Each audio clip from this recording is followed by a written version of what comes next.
La cathédrale continue d'embellir ce week-end. La chapelle des fonts baptismaux, entièrement restaurée, a été inaugurée et bénie. Fortement détériorée, elle a eu droit à une réhabilitation complète, à commencer par les boiseries qui ornent les murs. Les panneaux de chêne avaient subi les outrages du temps, de l'humidité et des champignons. Et 3 mois de travail ont été nécessaires pour obtenir ce résultat remarquable. Le gros du travail a été le démontage et le repérage surtout des pièces parce qu'on s'est retrouvé au final avec pas mal de morceaux qui étaient très abîmés, donc pour ne pas perdre les choses, quoi. Et après, donc, de tout transporter en atelier, remettre à plat, redémonter tout pièce par pièce et les consolider, quoi, et remonter après. Et puis remonter bien sûr tout ici après. La grosse difficulté, c'était de pouvoir conserver un maximum de bois originel, que l'on voit ici, tout en doublant l'intérieur, quoi, en fait, pour pouvoir enlever tout ce qui était champignons et puis les traces des insectes, en fait. Et après ça, leur montage aussi pour pouvoir éviter de le coller au mur, en fait. Pour qu'il y ait une circulation d'air, oui, on a fait des prises d'air en dessous, quoi. Et lors des travaux, une crédence a été découverte avec son abattant et remise en service. Autre rénovation très spectaculaire, celle de la toile du baptême du Christ. Ni signé ni daté, ce tableau estimé fin XVIIIe siècle est totalement ressorti de l'ombre dans lequel il était plongé depuis de nombreuses années.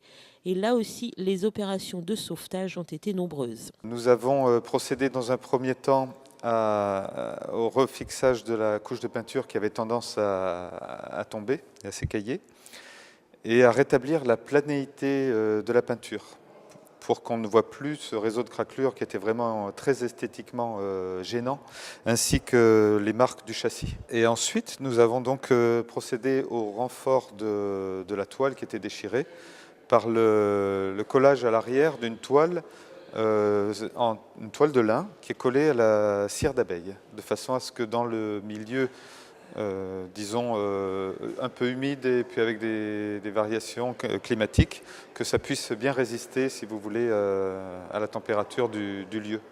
Pour les autres opérations, ça a consisté à nettoyer, disons, le vernis qui était très ancien, jaune et oxydé. Et ensuite, la toile a été retendue sur un châssis neuf. Une fois que la toile est tendue sur châssis, nous pouvons procéder aux retouches qui permettent de ne plus voir tous les accidents qui gênaient, qui attiraient l'œil, quoi, disons. Voilà. Le vitrail, lui aussi, a été entièrement remis à neuf. Les 238 pièces ont été démontées, nettoyées puis remontées. Un travail de titan. Tous ces travaux, financés à hauteur de 50% par le Conseil général, permettent donc de redécouvrir ce lieu ô combien symbolique et important dans la cathédrale. Le baptistère, pour les chrétiens, c'est le lieu dans lequel, comment dire, le croyant attache sa vie à celle du Christ, en quelque sorte. Être plongé, même si aujourd'hui nous ne le faisons que symboliquement, ça veut dire être plongé dans la vie même de Jésus pour vivre à sa manière. Et donc, espérer, avec lui, participer à la vie éternelle et connaître ce bonheur. Tel est le sens profond du baptême. Bon, alors, ici, nous avons un lieu qui est parfaitement intégré à la cathédrale, qui permet de célébrer avec un groupe d'une 50aine de personnes, mais également, c'est un lieu qui peut permettre une liturgie plus déployée, c'est-à-dire, par exemple, l'accueil à l'entrée de la cathédrale, la lecture dans un autre lieu, dans une petite chapelle, le baptême en tant que tel ici, et puis un rassemblement autour de l'autel. Créer ce mouvement dans la célébration, une sorte de petite procession, fait percevoir l'ensemble des sens du baptême.